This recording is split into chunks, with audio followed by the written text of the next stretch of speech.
Yeah.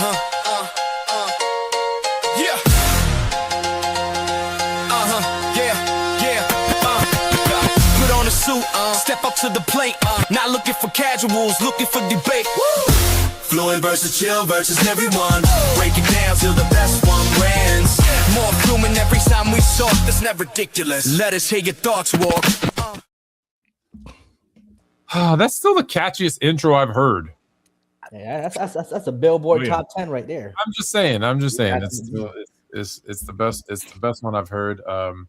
You know, I'd like to get everyone's take real quick because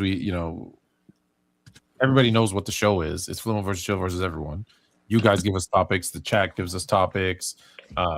It's normally me versus Chill or me, and then we just flip it up and go crazy.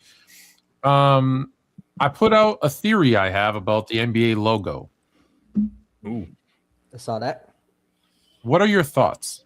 Honest thoughts. I think there's merit to it. I do think, like you said, it being the 1960s, them not wanting to give it to Elgin Baylor, obviously because of the racial issues at the time, definitely makes sense of how they want to market the product at that time period. But again, I mean, like you said, I mean, the NBA's official standpoint is it's nobody. It's just a silhouette of a random guy. Yeah, right? But you can't trust the NBA because the NBA told you the NBA started in 1946, and we all know it didn't start till 49-50. So what the NBA said is, they're saying that to just so they don't have to pay somebody, right? They don't have to pay their image. Right. Yeah, I mean, look, I think it's definitely possible. Will we ever know? No. Do I think the NBA logo will ever change to a player? No. Yeah, I think it's not your worst take. I think that take is actually the logo will ever be like LeBron or Kobe. No, you should never. No, to me, again, NFL does it very smart. Like, you should never have a league where a player becomes bigger than the league or kind of at the same point, right? I think the league's a business. One, again, you're not going to pay LeBron, Jordan, Kobe, whoever, Kobe's estate. You're not going to give that, right? It's just unnecessary. Like, there's nothing the NBA gains except for a couple fans being excited having LeBron, Kobe, or Jordan as the logo. Yeah, and you probably alienate some too. Exactly. I don't believe a word of what Tone just said. No, I don't believe it. It was Jerry West. And it's the problem that I have with Tone's conspiracy theories is the fact that we live in the space that we live in today. Like the whole Jordan was he was really drunk, or not Jordan, he was drunk. I mean, Jordan really was suspended as opposed to he quit. Like, we live in a space where we can find these things out. Like, these aren't things that, are in, Fort Knox where they're just locked up and we can't find them out. No, we can find these things out. And Jerry West. Are you suggesting Michael Jordan wasn't suspended? Cocaine is a hell of a drug. Yes, I'm 100% suggesting that he wasn't suspended. He was 100% suspended. That's why that's the only reason. That's the only reason why the cheapest owner in the history of sports paid him. So let me make sure I'm understanding this correctly, Jalen. So I work for a bank, and I am the top earner in this bank, right? And as the top earner in this bank, I bring in the most business. We are the biggest bank. Only to find out, Jalen, that I'm stealing. Hey, it's Ponzi scheming, yeah. You find out that I'm stealing, right? So instead of firing me, because by the way, all the other banks, the number 2 bank in the world, the number 3 bank in the world, the number 5 bank in the world, they know I'm stealing too. So instead of you firing me, you give me a hiatus and you put suspension on it. And 30 years later, we never find out about this. Have you ever seen the movie Yes Man? Break. Have you ever seen the movie Yes Man? With Jim Carrey. Okay. What he basically does is he doesn't steal. Hold on, he doesn't steal. Jordan didn't steal. What he did was he said yes to every single loan, and it could have got him in trouble. But then the bank, the head of the bank comes down and goes, you know what? All these little micro loans that you gave out, they actually made us money. So you know what? Keep doing what you're doing.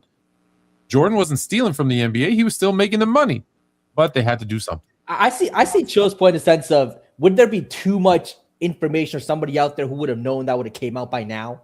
You know what I mean? Like, it's like the aliens are out there. The Earth is flat. The Epstein files are there and still nothing. Like, come on, they know. Well, first and foremost, Tone, the Epstein. Let's be clear about the Epstein files, Ori. First, somebody had to die. Let's be clear about that. He's not even dead. Somebody had to go away for this to be open. Had to fake his. With that being said, the NBA did an investigation, and this wasn't by the local police or anything like that. This was the FBI. We dug into this, and we found out that the dude went to Atlantic City and tricked some dough on my day off. That's all I was doing. I didn't do nothing. Fluent Conspiracies coming soon to YouTube. Why do you think Jordan doesn't do a DraftKings, FanDuel, or one of those sponsors? Absolutely. He doesn't want that attention. Jordan does not want that attention if he does a DraftKings, FanDuel sponsor. He doesn't want that conversation. I think that at that point in the NBA in the 60s, they did need a logo, and the NBA was not that popular amongst white people wanting black people to be the face of the league, which I understand your point in that, Tone. But with that being said, we could have made that silhouette about anybody. I actually saw who put this together. There was a picture of Jerry West in his gold Laker uniform. That was the silhouette which they trimmed down and made it Jerry West. I can appreciate your, again, Tone, I can appreciate your conspiracy theories because you are the ultimate conspiracy theorist. All right, so it's just coincidence that the ears and head match perfectly. Just coincidence. If that was Elgin Baylor, I promise you, especially considering that time, we would have found out about it. I'm the one who drew this. I really made it about Elgin Baylor, and I didn't want to put it out there because during that time, my father, he drew this, and it would have caused so much backlash. Come on, Tone. All right, you know what? Listen, we got to get to the first debate topic. Leaf, Fluent Conspiracies, bro. You could be my co-host, and I'll tell you we get all about the most recent ones. Chris, I got you going first, then Ori, then Jalen. Obviously, the chat chimes in, so take us away. Let's do it. Sounds good to me. So, last week I went modern with the debates for certain guys out of position. I'm gonna go historic with this one. And it's one that I believe you guys have debated before on Fluent and Chill. I'm going to go with, in my opinion, the two best centers of the modern era, between Shaquille O'Neal and Hakeem Olajuwon. It's been a debate for a while now. Most people have them in the late singles, early, in that 8 to 12 range. Some of them even have them even higher. So, Chill, I want you to debate on behalf of Hakeem, and Fluent, I want you to debate on behalf of Shaq. Oh, you flipped the script on that. All right. Okay. Did I? Well, he is kind of related to Shaq, bro. But that's okay. I know that he's related, but I also know that Chill has Hakeem higher on the list by a spot. I do. Mistaken as well. You have Hakeem over Shaq? I do. Yes, I do. Man, if I was your cousin, I would. You was there when I told him that. What are you talking about? I don't ever listen. You know me. I was sitting right there when I told him that I had Olajuwon ahead of him. Yeah, you were sitting right there when I said that. Well, then you go first and tell us about Hakeem the Dream. Okay, so I think Olajuwon, when you talk about being the best to ever do it at something, Tone, you're an advocate of being the best to ever do it at something. And what's the guy's name that used to play for your Bears, the return guy? Devin Hester. Devin Hester is the best return man in NFL history. And I know how you feel about the Hall of Fame, but he's the best to ever do it in that sport. At that one thing. Well, Hakeem Olajuwon is the best defensive player in NBA history. With him being the best defensive player in NBA history, that right there alone, that's not including the offense, that right there alone affects everything else from every other center. I'm a glass cleaner. Not only am I a glass cleaner, I am also, my hands stay busy, so I'm very good as a steals man. I'm the ultimate rim protector. So when I retired, Tone, I was the only player in NBA history to retire in the top 10 in block shots, steals, and rebounds. Nobody else did that before me, and nobody else has done that since me. So now let's get to the offensive side of the basketball. On the box, I am impossible to deal with. I understand that we have a bunch of guys who are more physically imposing. I understand that we have I think that we have a bunch of bigger guys. But when it comes to Hakeem Olajuwon, when we're talking about a guy who I can throw the ball to on the box and he could just get to it, in terms of him just being an offensive force, whether it's with force or whether it's with finesse, open pivot, and I can knock down the mid range. I can be a force with my right hand, with my left hand. I coined the move, the dream shake, which is impossible for anybody to deal with. On top of all of that stuff translated to winning. And when I did win, I did it in dramatic fashion. When he did win in 1994, we won. When I did it in 1994, I did it as the league MVP. I did it as the defensive player of the year. We ended up winning the NBA championship, and I was the finals MVP. And to prove that it wasn't a fluke, because by the way, Tone, when I'm talking about scoring and being a bucket getter, I actually led the playoffs. I broke the record for playoff points that year in 1994. And to prove it wasn't a fluke, I actually did it again the next year in 1995, which is a much harder road. I should have won the league MVP in 1995, but I missed 10 games. David Robinson ended up winning it, but I was a force on defense. Not only was I a force on defense, I was a force on offense, and I proved it when we got into the playoffs, when I outplayed David Robinson, when I outplayed Karl Malone, when I outplayed Charles Barkley, and of course, when I outplayed Shaquille O'Neal. So with all of that being said, my longevity as a big, not only my longevity as a big, my prowess as a defensive player, which I'm the defensive player of the year. I think I got like 10 seconds left. My prowess as a defensive player, the defensive player of the year, makes me a top 10 center of all time. That's awesome. That's fantastic. It's excellent. A lot of words you said there. Here's the thing. When we talk about big men, we talk about dominance. Because when we look at statistics of big men are based a lot on the team, on who's getting them the ball. Right, like people take away Karl Malone some of his points because he had the greatest passer of all time, or one of the greatest passers of all time, and John Stockton setting him up for all those passes. So we can't just look at numbers. Although Shaq obviously better scorer, higher field goal percentage, etc. But those things don't matter as much because we're talking about big men. When we talk about big men, we talk about dominance. And when we talk about who's the most dominant big man in the history of basketball, only one name comes up, and it's Shaq.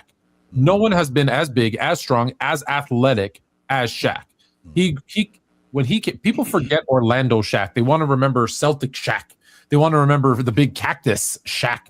And they don't remember Orlando Shaq, who would get the rebound, go full court, and dunk it on your head and bring the entire basket down with him. They don't remember the guy who could go tween and then hit you with a baby hook. They don't see that guy enough.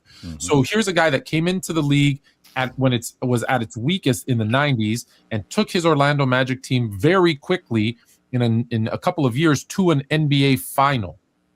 Then went to the Lakers and carried a team where there was a young Kobe who wasn't Kobe yet to 3 straight NBA finals. And who was the MVP of those 3 NBA finals? Oh, that was Shaq. Then an older Shaq goes to Miami and helps Dwayne Wade get another one. And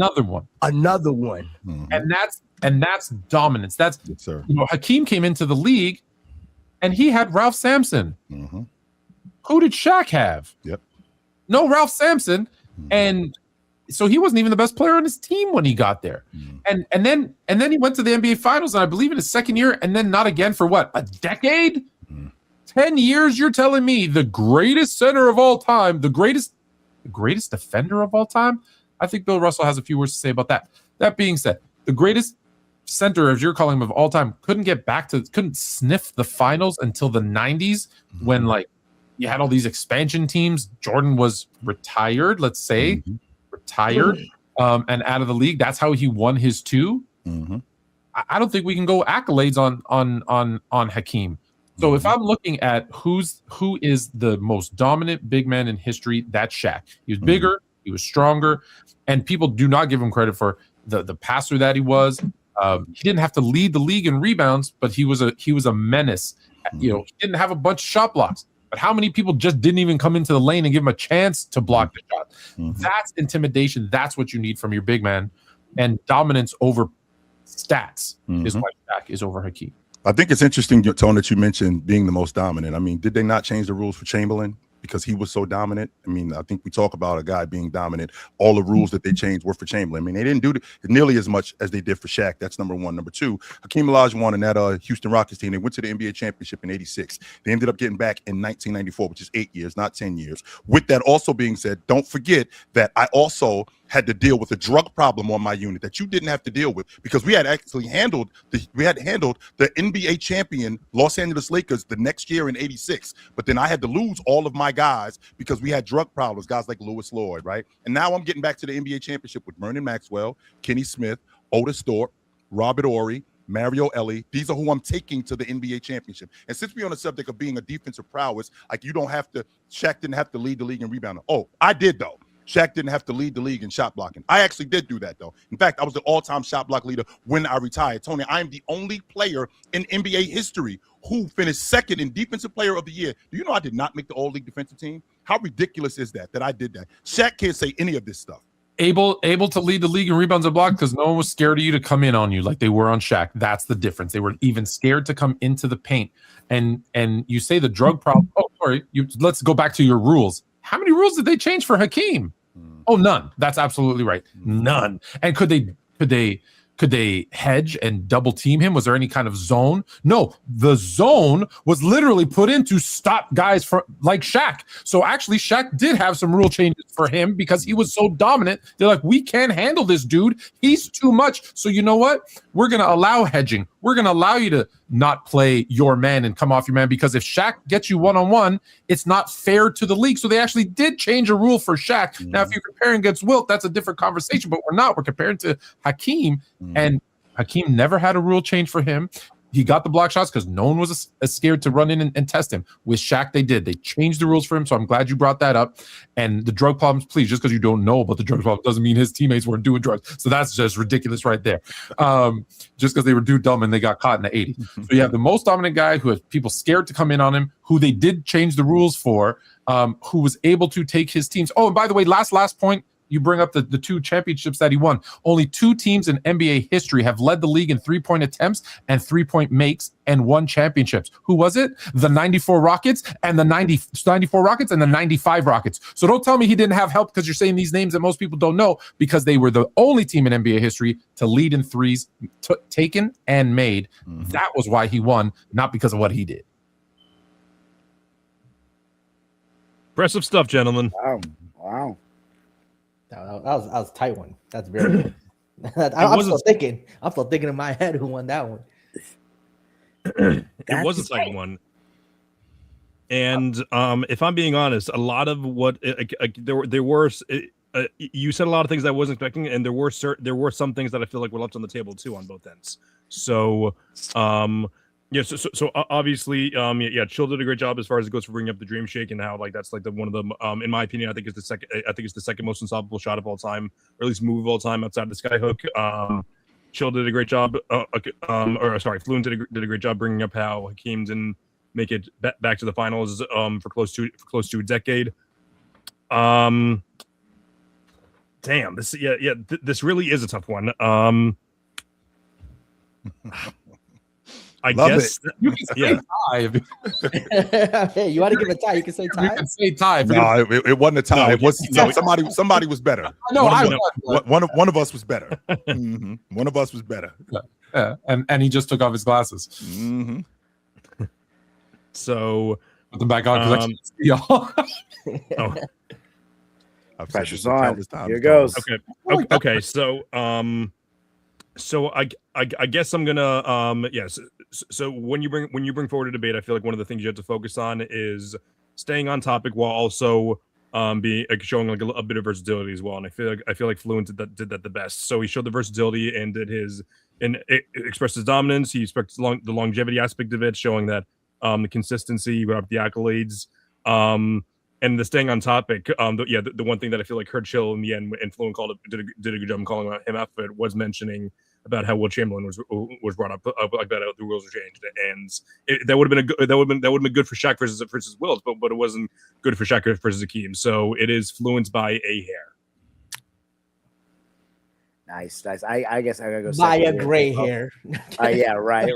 Hey, yours are coming. It's coming. I got Mine are here. Don't you worry. Yeah, I got a couple stats Why do you coming. think I wear hats? Yeah.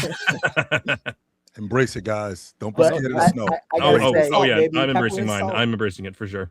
from this standpoint, I think it was super close. You guys both did a great job. I think anybody listening in could learn something from both sides, which is what discourse. That's what the best way to have this type of thing. But at the end of the day, I think I'm going to lean Chill just for the sake of putting Jalen in the hot seat because I do think it was very close. Yeah, again, close call. It's going to come down to, man, I think basketball-wise, both you guys covered all the bases. Like you mentioned Shaq's dominance, what he did coming right out of the league, Orlando Shaq, dominating right away. And then Chill mentioned, Hakeem's playoff success against Shaq in that series. Great defensive players, taking Ori Maxwell to the finals. I think I'm gonna give this one to Chill too, because I think one. I know where you actually. Hey, come through. Come on over for dinner, baby. I got you. I think one, the counter to I think Fluent saying Shaq is being the most dominant player of all time. Rules being changed for him. The counter of Will Chamberlain having more rules changed for him. I do think that's a good counter. I do think that's a good counter for that argument against Shaq, right? Yeah, it's Will. He had a lot of rules changed for him, I think. And I thought the drug thing was creative. I'm giving creativity points for that. Bringing up that aspect in a basketball debate and how that affected Hakeem Olajuwon, him dealing with that situation, but still being able to elevate. I thought it was very creative. So I'm gonna give him some creativity points for that. So maybe he should have brought up that he had to deal with Ramadan and fasting, so he had it. Hey, that's some creativity points. I'm just saying. Sometimes when the basketball points are, deal with Ramadan, you know how difficult it is to play during Ramadan, brother. That's weird. What? I'm telling you. You got 1-0 Chill Town, baby. And the reason why I brought up Chamberlain is because you brought up the most dominant big ever. I'm like, wait a minute, that's not true. That's Chamberlain. No, it's not. Wait, I still have I'm probably highest on Shaq. I got Shaq third all time. I always tell people Shaq has a very. Did he not send you a Christmas card this year? Like you're being down on Shaq. You're not high on Shaq. My issue with my cousin, and I said this countless times, he should have shut the GOAT debate down. We should not be having a conversation about anybody else, Tone. Nobody. And I said this to him. Like, we should not, it should have been him and it should have been everybody else. Like, we shouldn't be talking about Chamberlain, Jabbar. We shouldn't be talking about James and George. We shouldn't be talking about none of these dudes. It should have been him, 35,000, 40,000 points, 20,000 rebounds. It should have been him and everybody else because he was that good. If they rule changes. If they win the title in 04, is he first or second all time? Like, is that? No. I think the GOAT thing is just because I don't think it's the chips that do it. I think it's that he had a more ferocious. Like he showed it sometimes, but if he was more of a ferocious competitor in shape, for sure. If he was the same way, if he was like a Kobe gym rat with that size and athleticism, there's no conversation. I say the same thing about Vince Carter though too. I think Vince Carter should have been the GOAT what he did, and I don't Vince Carter has all the qualities of Shaq of being this overly dominant. His longevity is very underrated though. I'll say that. Yeah, 100%. Which is why I still think he has a GOAT case. I posed the question to you guys after they win the NBA championship in 2006. If he retires, they probably hold him higher. He's done. He don't play no more. He says, "I don't want to play no more. I'm out." How we talking about Shaq? Like he don't play 5 more years after that. He's done. How we talking about him? And that's why I said people think of the Cavs, the Celtics, the Suns, and I'm like, that's not Shaq. No, it's not. People don't think about the Celtics, the Suns, and Shaq was never going to age well. There's a generation that remember him playing with LeBron, playing. Because I feel like a lot of anyone like 25 and under, look at guys like Shaq and Barkley, and they see the TNT guys. They don't know. That part's true. That part's absolutely. Charles is just a funny fat guy on TV. Yeah, that part's 100% true. 100% that part's true. Yeah. But I think Shaq is a person. Like the reason why he's such a big celebrity and so beloved is because he didn't have that quote unquote Jordan Kobe mentality, right? Like he did the movies, he cracked the jokes, he did these things, and like I think we love Shaq more so than if he was just strictly a GOAT type of guy. Like you would be a GOAT. Yeah, but which was kind of interesting, and I know we got to move on, but it was kind of interesting, Tone, because, and I said this to you and him during the show, that I remember, Jalen, like it was yesterday, how I knew that the playoffs were coming because like jokes weren't as funny, like he wasn't smiling as much, like his fuse was shorter, like when he was, and like he would snap quicker than he would in December and January, and then it would remind the playoffs are coming. So I understand we're getting close to the playoffs. So he's getting in that different mode that he would get in. He wouldn't snap on me like flip out, but like he would be short with me. Tell the difference. You can tell. Yeah, I'm like, okay, the playoffs are coming. To this day, I remember I went to the game when he was on the Lakers to the Raptors back in 01. The biggest human I've ever seen. Like the biggest human I've ever seen in my life. Like just the sheer mass width. Like it's not real. Jalen, my high school basketball team went down to Phoenix for a tournament, and we were allowed to go into what was then called the America West Airlines Arena, whatever the hell it was, the Phoenix Arena, and they let us do like a tour. Like there's nobody there. We got to shoot around. We got to walk through the locker room, right? And Phoenix was playing Orlando that night, and out from the back, I guess he had just gotten there for their pregame shoot around, whatever. Shaq walks out in a big, I don't know if this coincidence. I know you're a 49ers fan. In a big gold 49ers jacket with red letters on the back. Remember, it was the 4, the 9, and like this massive thing that you could use as a parachute. And he comes up to the team and he's, dapping us up, saying, "What's up?" And I tell everybody, I'm not small. I'm 6'3", and at that time I was probably about $180. Right, I was in high school. So I shake his hand and I tell everybody his fingertips came to here. And I went, "What the hell?" It's just I'm not making the NBA. I better get a degree. Because he's just a real life cartoon character. Like, it's not real to be that big. I hear you. I always said too, if he was a basketball player, he'd be in trouble. Because like if he were super rich, I don't think he could live in this world. Like clothes have to be all custom, right? Oh, yeah, cars got to be custom. Like if he was a regular dude, he'd be screwed. Big and tall, man. Big and tall. All right, we got topic number 2. All right. Ari, it's all yours. Let's go. All right. So obviously, given the popularity of the NBA and where it's going towards an international market. It's trying to be global. A lot of those things. I'm curious what you think is best for the NBA moving forward as a league. Do you think, because we've had 7 different champions over the last 7 years, I want to know if you think parity is better for the league or if you think dynasties are better for the league. I want Fluent to debate for parity, and I want Chilltown to debate why dynasties are better for the league. Not like us. They not like us. They not like us. They not like us. They not like us. Well, since you didn't give me dynasties, and I prefer dynasties over parodies, you 3 get to do parodies versus Chill, who will do dynasties, and I will be the judge. So, repeat the question again, Corey. So we're being parody, right? You need to pay attention. So we're parody. Yeah, we're parody, and he's dynasties. Yeah, so I will be the judge. Combined, you 3 have 3 minutes. Your time is starting now. All right. Well, guess what? Parity is always better for the league as a whole than dynasties. With parity, you're going to have multiple cities winning championships. You know what that means? Multiple cities selling tickets, multiple cities with star players who become big, who can then be pushed by the NBA to grow the game. When you have multiple cities winning championships instead of one winning 5, 6 in a row, it's just a lot better for the league as a whole, making money and for the competitive balance of the league. Continue, Chris. Yeah. To piggyback off of that, couldn't agree more. And one other thing you're forgetting is that every year, as far as it goes for viewership, fans get bored. They get bored of watching the same thing over and over and over again. That's why you saw in 2015 and 2018. Why do we have to see LeBron and Steph every single year? The era of the 2020s, we are currently in the golden age. Every single year, we have a brand new competition in there. And, social media age, it's very much fans getting distracted. So new team every year is fantastic for the sport. My colleagues nailed it. This is why we are always on the same page and why we make for good judges, clearly, because I would say that exactly is the case. Is parity is something that drives competition.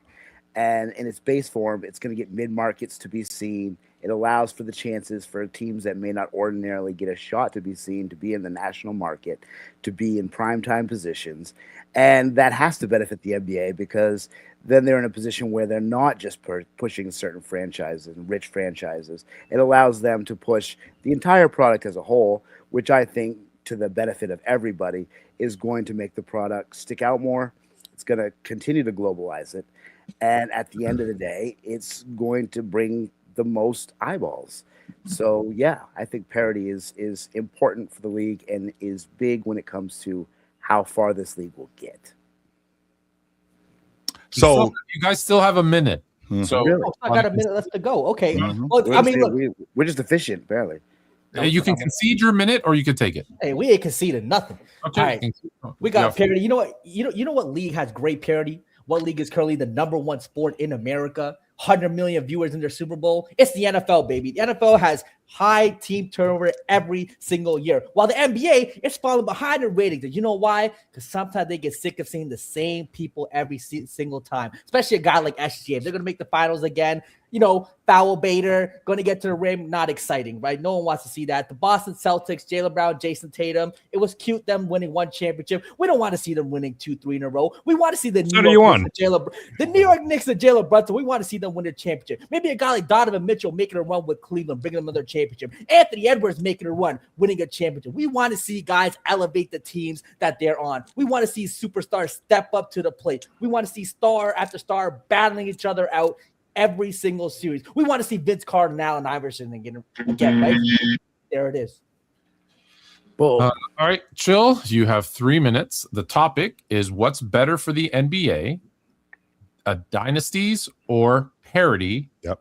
3 judges are now debaters talking parity. Chilltown Hoops talking dynasties. Let's go.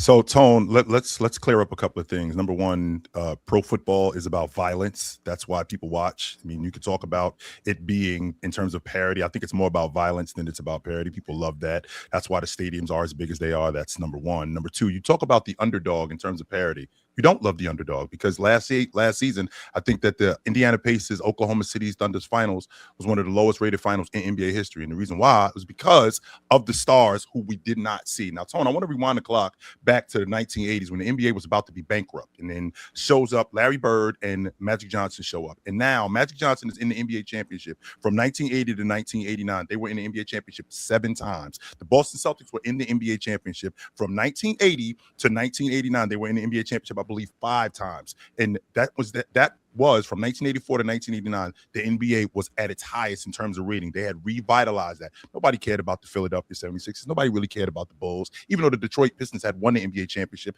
they were all there to watch the Los Angeles Lakers and the Boston Celtics. Now, you fast forward to the 90s. Now we have also the dynasty who we saw grew up losing to the Detroit Pistons. Now these guys turn into a dynasty, and we see them in the NBA championship 6 times in 8 years. And you know why we see them in the championship 6 times in 8 years? Not only because they're awesome, but people want to see them lose. In addition to people wanting to see them win, people want to see them lose. Then we fast forward to the 2000s when we see the Lakers in the NBA championship 7 times in 9 years.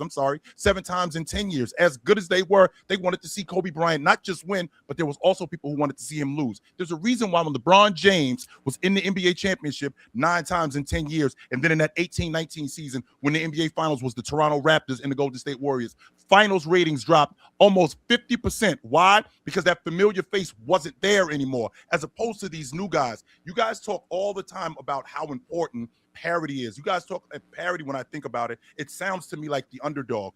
Not the NBA. I'm sorry. Fans don't care about the underdog. You care about them getting there. Once they get there, they're gone, and you don't care about them. You don't watch. What you do watch, though, is you watch dynasties. You want to see dynasties, not just form. You want to see dynasties stay because you want to hate them after a while, and you want to see them lose. You don't want to see Oklahoma City lose. You don't want to see Oklahoma City, or you don't want to see Indiana lose. You want to see Indiana win, and then you want to see them gone. You want to continuously see Cleveland. You want to continuously see Golden State. You want to continuously see the Bulls because you want them to ultimately lose. You have 30 seconds.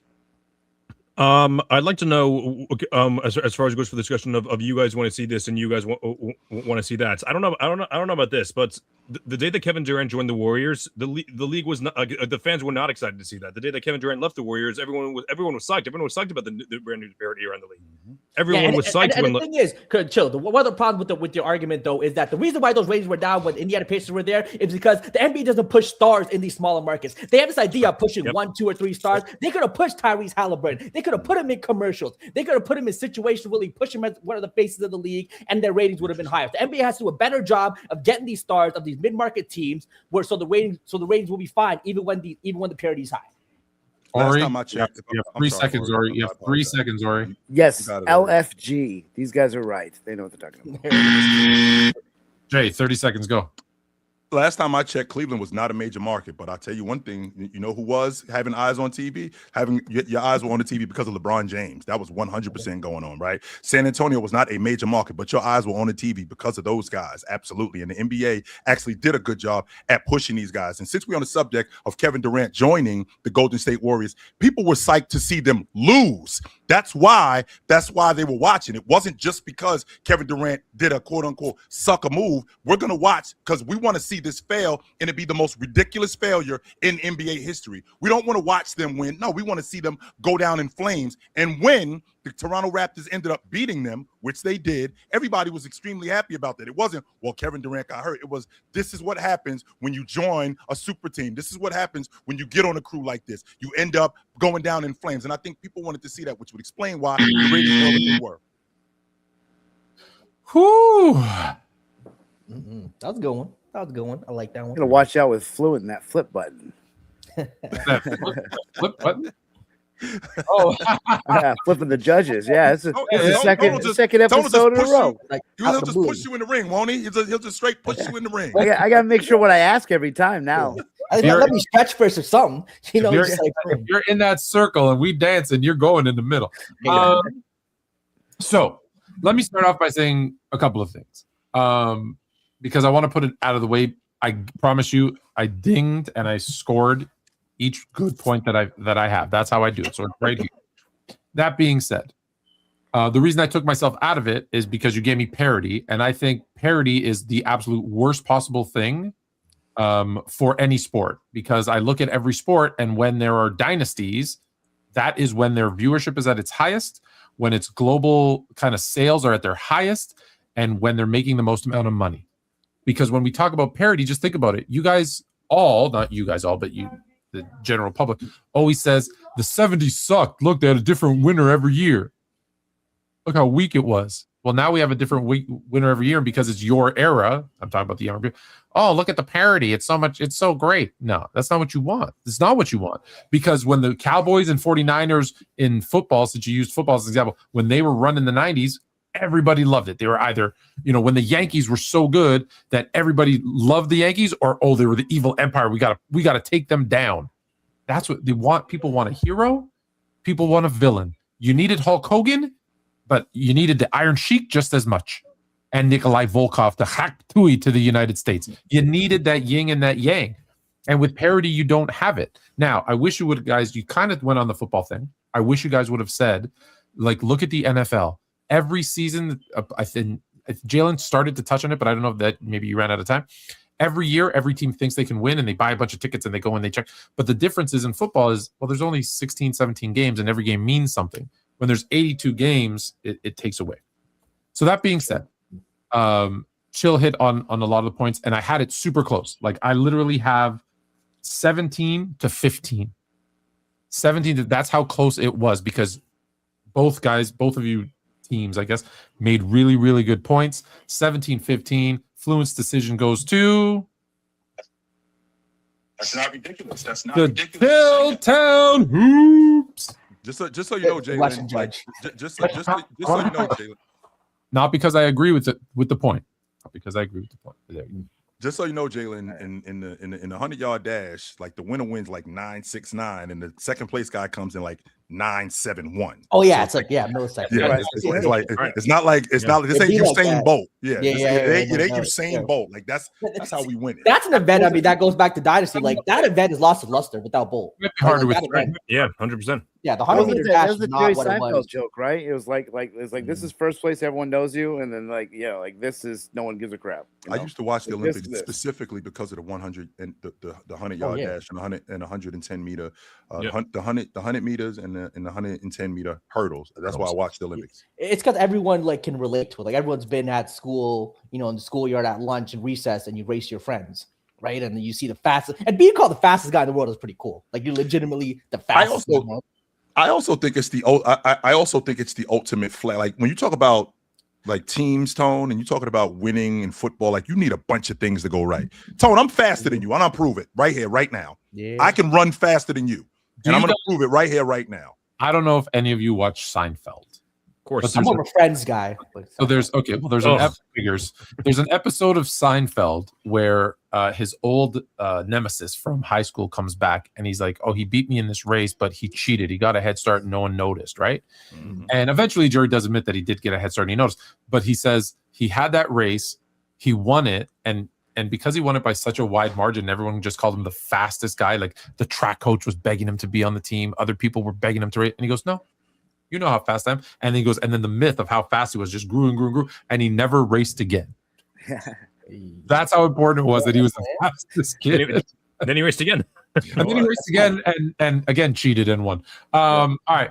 Jalen, I've put it out to the chat. I will send them the link. But Jalen, we have time, so we can do 2. So we can do yours, and then we can bring in I will send out the link for the chat. But what is your topic?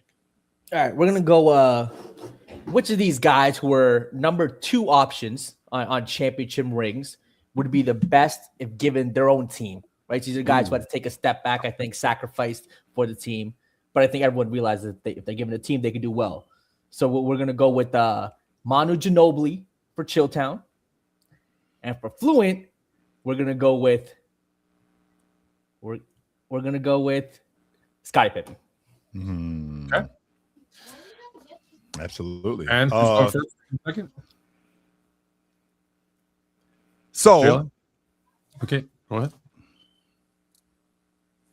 is it on me? I'm I don't first. know, Jalen's not saying who's going first. Okay, Fluid go first. I thought you guys. Okay. Fluid go first. All right. Scottie Pippen as the number 1 option. Well, the beauty about Scottie Pippen as the number 1 option is we saw it in a very short year and a half, but we saw it. So here's a guy who was the number 1 option for a year and a half. And in the one full season that he got to be the number 1 option, he led his team in scoring. I believe he led his team in probably assists, and he was up there. I think he was second in rebounds to Horace Grant. But also he was in the MVP conversation. He was an all-defensive player, an all-NBA player, led his team into the 7th game of the second round. This close in one season to getting to the Eastern Conference Finals. Who knows what could have happened if they allowed him to be the number 1 guy? So when we talk about a number 1 option, we need to talk about their skill set. What can they do that can lead a team? Well, can he run an offense? Well, yeah, he ran the most complicated offense in NBA history, the triangle. He was the main facilitator in that offense. Can he defend at an elite level? Not that it's a requirement of a number 1 option, but boy, does it help. Yeah, well, we got that because he was a all-defensive first-team member, all-defensive player multiple times in his career. In fact, multiple times, one of the best defenders, Michael Jordan, would defer to him, taking on the best scorer of the other team to be the defender. You have everyone who's played with him saying he was more skilled than Michael Jordan, who some consider the greatest or second greatest player of all time. So he's got the skill set. We know that they said he could defend the 1, the 2, the 3, the 4. And probably in today's NBA, he could probably defend some of the 5s. So here's a versatile, supreme defender who could facilitate offense, was a willing passer, got his teammates involved, who could run an offense, who can lead a team because he showed it. Oh, and by the way, he could also score over 20 points per game in the lowest scoring era in NBA history. Mm-hmm. So I got a guy who can score at an elite level. He can defend at an elite level. He can facilitate, run offenses, lead teams, and had the ability to take his team into a deep playoff run in the first time as a number 1. It's pretty give him that team for a couple more years or go back to 91 and just eliminate Jordan earlier and let them know, because let's not forget, Jordan didn't tell them until October that he was leaving. Put that guy in 91 at the beginning of the season, say, hey, this is your team. Phil Jackson said he's the best player, most versatile player on the team. So how could he not be a number 1? In fact, he was probably robbed of a ton of money and accolades and a bunch of stuff because he had to play with someone else. That he is a number 1 player. Mm-hmm. Am I up? Okay. So, all right. So I think you made some interesting points, Tone, but I think that you missed on something that was really important. So the number 1 guy, to be the number 1 guy, right? And in order to be the number 1 guy, you have to first be the number 2 guy. And then once you become the number 1 guy, we can see exactly what it is. And I think Manu Ginobili did that on the biggest stage in the world. Like, we think that the NBA championship is the biggest stage in the world. It's actually not. The biggest stage in the world is the Olympics. And Manu Ginobili actually took that Argentinian team not to the Olympics. They actually won the gold medal off the strength of him.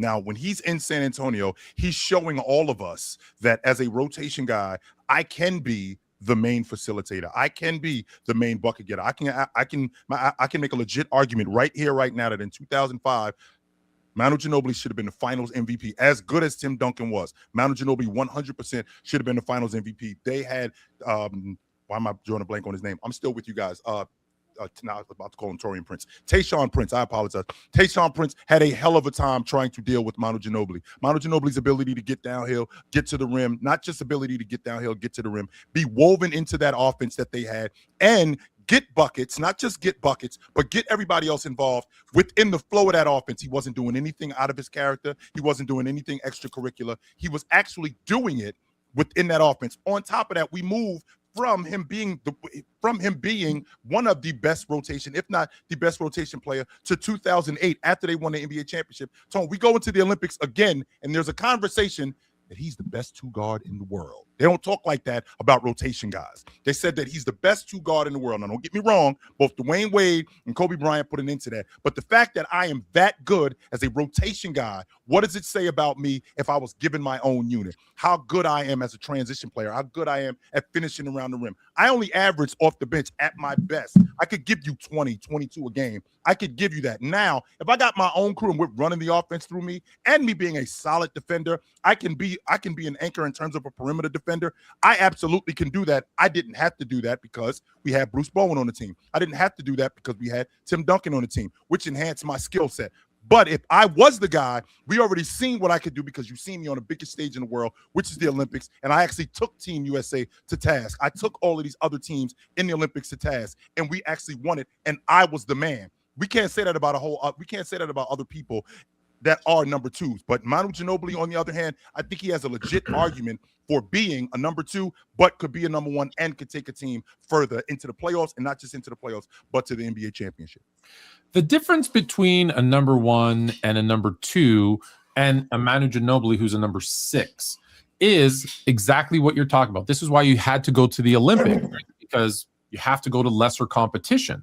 Because in the NBA, as a sixth man, the reason you get to put up some stats, even though he only averaged like 13 points a night, is because you're also going up against the other team's second units. So it's easier to look good. So Manu Ginobili is getting compared to Lou Williams and Jamal Crawford and Andre Iguodala. And yeah, when you're going up against the second unit, yeah, you get to put up some shots, you can score some points. The difference is, what can you do when you're the number one option and NBA teams in a playoff series are targeting you? Manu never got to see it because, well, he never got that opportunity. With Pippen, we know that he could do it against number ones because he was always the number two. Yep. So there was always the first teamers going against him. And when he became the number one, even when they now focused on him, he was still able to put up the numbers and win games and do what he had to do to be successful. Manu Ginobili couldn't do it. Why? Because he didn't do it. And why? Because he couldn't do it. Well, I think it's interesting you mentioned me being a number two in just in the Olympics, and I'm playing against rotation guys. I don't know if you noticed, Tom, but I was an all-pro coming off the bench. I wasn't just playing against rotation guys. I was also playing against first unit guys, and I was also playing against rotation guys, and I was kicking everybody's ass. And I might have averaged, what did you say, like 12 or 13 for my career, but there was years when I was averaging 17, 18, even 20 a game. That was off the bench as a rotation guy. I was doing that, which would explain why I was an all-pro, which would explain why I was an all-star. So it's not that I didn't get the opportunity. It was just that I played that role to the best of my ability because I wanted to do what was the most important for the unit. Had you shown me the door and said, I need you to be more of this, well, it's obvious that I could have been that. Why? Because I was this as a rotation guy. If you would have put me in the role as being a number one, if I could thrive as a rotation guy, when I already showed you, by the way, the best competition in the world is in the Olympics. He could have been a number one, the greatest coach of all time. Pop would have put him as a number one when Dunk got old, and he didn't. He gave that job to Tony Parker. I think we're done. I think we're done. I think the time that was 10 seconds, but when I put my hand up, it's like 10 seconds. That was like 75 seconds. Hey, let him rock. Gotta let him rock. That's like 11 seconds.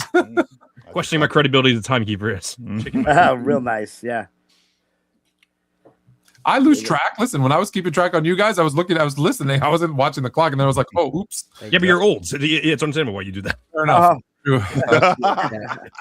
I like how you just let that slide. Well, yeah, you're right. I guess I know who's picking this round. Yes, go. Right. We got Ori. We got Ori. A ton of people. All right, so that was fun. I'm not gonna lie. I think that Jalen did no favors to either one of them because I feel like putting Mano against Scotty is It's criminal. tricky. Let's It's call it what it tricky. is. It's criminal. tough. It's tough. It's Probably criminal. there wasn't a proper call. Yeah, because that Tone was- knows how I feel about Scottie Pippen. The fact And- that I have to argue against him, it's Yeah, like and- it's like Tone having to argue against Magic. That's what it is. That's when I hit the button. Like, and Chill leaned into like the only arguments Manu would have. Yeah, Like so- Chill found them, and I was impressed by that. I obviously would pick Scottie Pippen to be my number one, but the fact that Chill was able to pull out some of those arguments that, you know, the Olympics one was fun, you know, some of these like, hey, he could be really, you know, the hypotheticals. You know, I'll give him props for putting up a solid argument. I give Chill this one. There you Yeah, go, I'm with you. Chris. Yeah, I'm definitely with you there, Rory. Both you had the great arguments. Fluent did the great argument as far as it goes for saying like, okay, we could talk about hypotheticals all we want here, but we did see Scotty as number one option, and he led the team to 50-something wins. So, but then I feel like Chill was definitely dealt the worst hand, but delivered for sure. Bring all the Chill. I'm sure the Mars would be extremely proud of you for propping up the Manu the best that he could. I'll definitely get Fluent definitely had his moments for sure, but I definitely give this one to Chill. The fact that you made me argue against Scotty is like That's the fun I part. really don't want to do that, but okay. Since it's over and you got the first two votes, I'll say the second you brought up the Olympics, I was like, damn it. Yeah, that's a winning argument though. Yeah, that's tough. It's a great It argument. was Yeah. perfect because after you're like, well, we have proof as a number one. It's like, well, where has that guy been a number one? I've always said like Argentina winning that gold to me, it's the equivalent to like 3 NBA championships. Like that's just super impressive. Like, you know what he was To able be honest do with you, against Jalen, and I was still a young man at that time. I didn't even know Argentina had a national team. I did not know that. Actually, yeah. That's I fair. I did knew not him know that and they had a national team. him I and did not know that. was Carlos Arroyo on that team or was he called later? No, he was in Puerto Rico. He was Puerto Rico. I don't even know who else was on that team. I know Scola was there after. Scola was there, and they had been together for a while. And it's actually how I got really introduced to Manu Ginobili. I'm watching the Olympics. And I'm like, that's the dude that played for the Spurs, right? That's him. That's how I was thinking about him. But like I said, me arguing against Scottie Pippen is like Tone arguing against Magic. Like you literally got to put Tone's arm behind his back and twist his arm to make him argue against Magic. Me having to argue against Scottie Pippen is like, fuck, you killing me over here. I'm just glad he didn't cringe.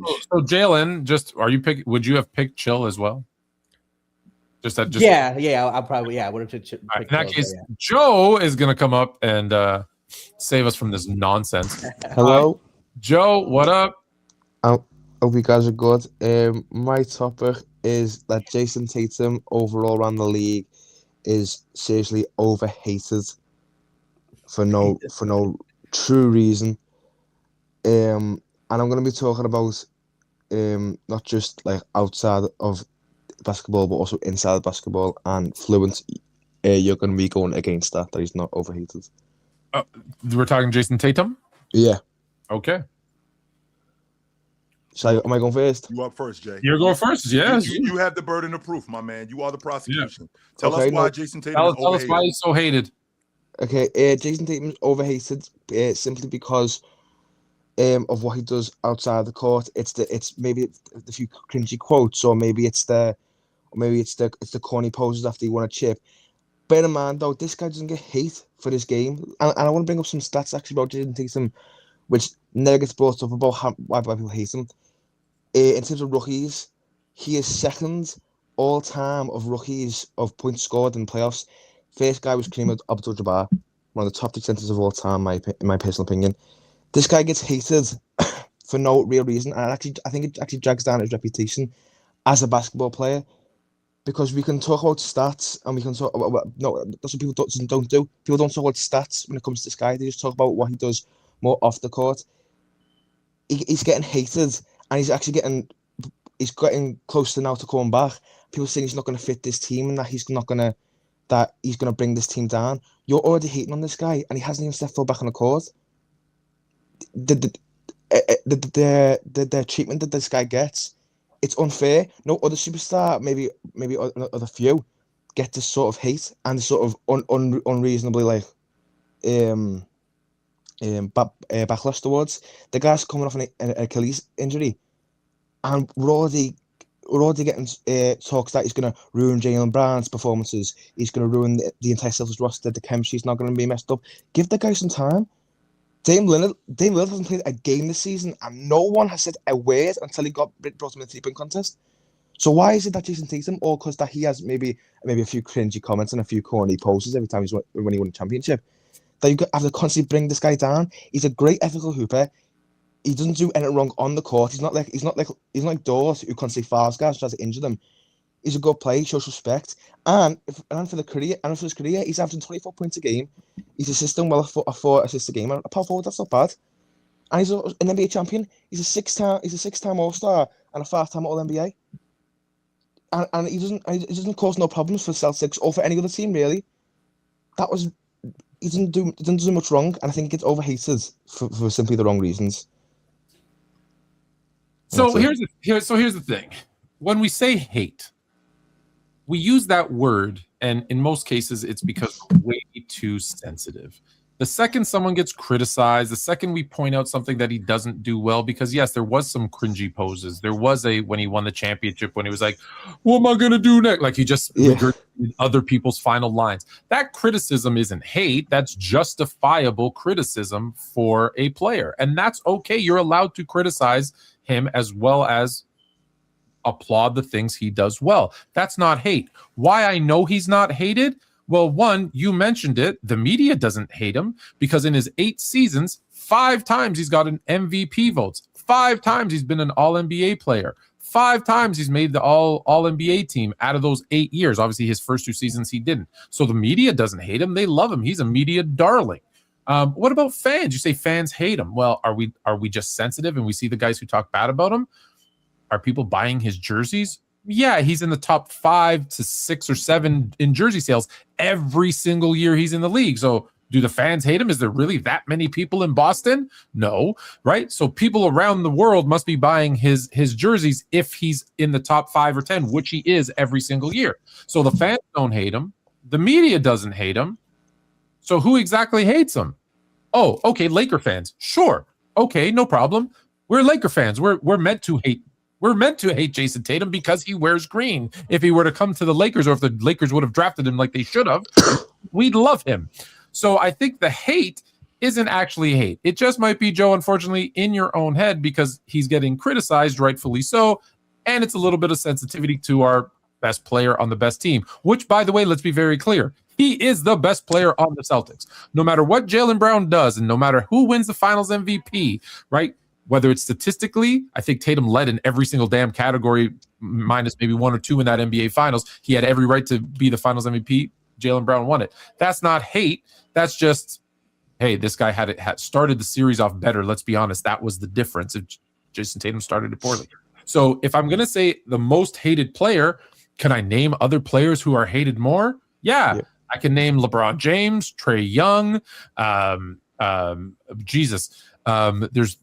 There's so many I can't even think. Kobe in his day. Like when we talk about hate, like there are guys that were legit hated that got robbed of awards and fatigue, and Russell Westbrook. Those guys are hated. James Harden. Oh, he's gonna leave the Cleveland Cavaliers. He hasn't been there for 2 months. Oh, those guys are hated. Jason Tatum, nah, he's loved. And of course, yeah, but in the same breath though, yeah, criticism is okay. And yeah, he has been criticised, but I'm now looking on socials almost every single day, and there is more guys scared about this guy coming back who are Celtics fans than people who are actually like excited to see your superstar return. Why are we so afraid of a guy? Like, we all love this guy, and now you're scared of him coming back because you're scared that if Jaylen Brown doesn't perform anymore, and you're saying I don't want Jason Tatum starting. I hate the idea of Jason Tatum starting. What's the actual purpose? And to say that, yeah, he did get criticised, and I'm not saying he's the most hated player in the league, because by all means, I know fully well he's not. To some guys who are generally despised in the league. But what I'm saying is, I think he's still overhated for what he does, even though the thing is, he doesn't do a lot. That's the thing. He doesn't actually really put a foot out of line, and yet, no matter what he does, there will always be something. Even Boston fans themselves will always have something to say about this guy, and a lot of the time it is perceived as hate. And now you're more fluent. when oh, Heyo. no, you can't do that because you're about to lose. When there's guys in the league by the name of Dylan Brooks, Draymond Green, Kevin Durant, LeBron James, who are so much more hated than Jason Tatum can ever imagine, and so much more criticized than Jason Tatum can imagine, we cannot complain about the criticism that Jason Tatum gets. And I will give you a little tip, and this will help you out specifically. Whether it helps the debate or not, I don't care. I just want to help you as a human being. The reason you're seeing all the people on social media who are hating Jason Tatum, it's because you're interacting with that. And the more you interact with it, that's the algorithms on these social media sites say, oh, that's what you want to see. So you're seeing it all the time. In reality, if you go to your favorite social media sites and just say Jason Tatum's the best and see all the posts that come up about it, heart it, like it, comment on it, that's what you'll see in your feed. So it's because it bothers you that you respond to it, and that's why you're seeing it. But in reality, KD is way more hated than Jason Tatum. LeBron James is what the Lakers fans are telling, get rid of the best or second best player of all time to make the Lakers better. That's hate. Jason Tatum? Nah, that's not hate. And now you're fluent. And there it is. Now But- you're more fluent. But at the same, Oh, your time's up, bro. That's I can't even say it about. Oh, That's it. That's it. all the guys he mentions are in controversy, like Kevin Durant, LeBron James, and Dylan Brooks, and Draymond Green. Draymond Green fights people for a living more than You know what it really is? You know what it really is, Jay? You know what it really is? People hating on him on Twitter and stuff. He's a good-looking guy. He's a good-looking guy who's a championship guy. I'm telling you, people's girlfriends love Jason Tatum.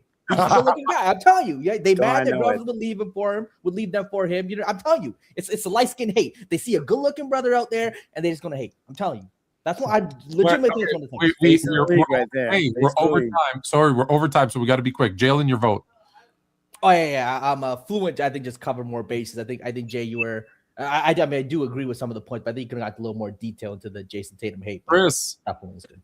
Yeah, I wish that I wish that I was challenged in reverse of this because Joe, you did a good job, but I feel like I would have done better in this tournament. Oh, thanks so, a lot. Really nice. I'm on your side. I'm on your side, Joe, 100%. But yeah, I'm going to give the edge to Fluent. Yeah, and at the end of the day, I got to give it to Fluent as well. Oh my I God. thought you did a great job, Joe. That was just an uphill battle. That was an uphill battle for you. You lost a lot of points for using my copywritten tagline. I'll send you the bill in the mail. Joe. Tone. And it's a sweep. Fantastic. All right, that's 1 hour and 2 minutes. Our sponsors, nobody, are going to be really upset with us. Joe, appreciate you as always, Thank brother. you. Thank you. Good to see you guys. Yes, thanks for coming by. That was great. And by the way, Jalen, I have a buddy who does not like Jason Tatum specifically because he's good looking and he's rich. I'm telling No you. other reason. Yeah, that's real. No other Yep. reason. He Yep. does not like him because he's good looking and he's rich. And That's he's the only reason to dislike him. no other reason, Tone. And the chick that he's with, LMA, is that her name? I don't know her name. LMA, the rapper. Yeah. He's with her. That's the only reation why he doesn't like him. That's it. No other reason. I'm telling you, guys will just hate. Good enough. Can you say goodbye to everybody? Absolutely, ladies and gentlemen. Thank you for joining us this evening. You guys know where to find us every Tuesday night, every Wednesday night. Fluent, that's my man right here. Chill, that's me right here. You know these guys. That's Ori. That's Chris. That's Jalen. We do this every Wednesday night, 8:30. Come through. Come check us out. It was great to see you guys tonight. We will see you guys soon. Until then, put on a suit, drink water, don't drink and drive. Hey, man, call your mother. When's the last time you talked to your mother? Call your mother. Talk to you guys soon. But until then, take it light. But take it. Absolutely, man. It was good to see you guys tonight. This was dope. No doubt. Thanks for watching Fluent versus Chill versus everyone. Special thanks to Sports Fluent, Chilltown Hoops, Hoop Social, All American Hoops, and Jalen Carter Music.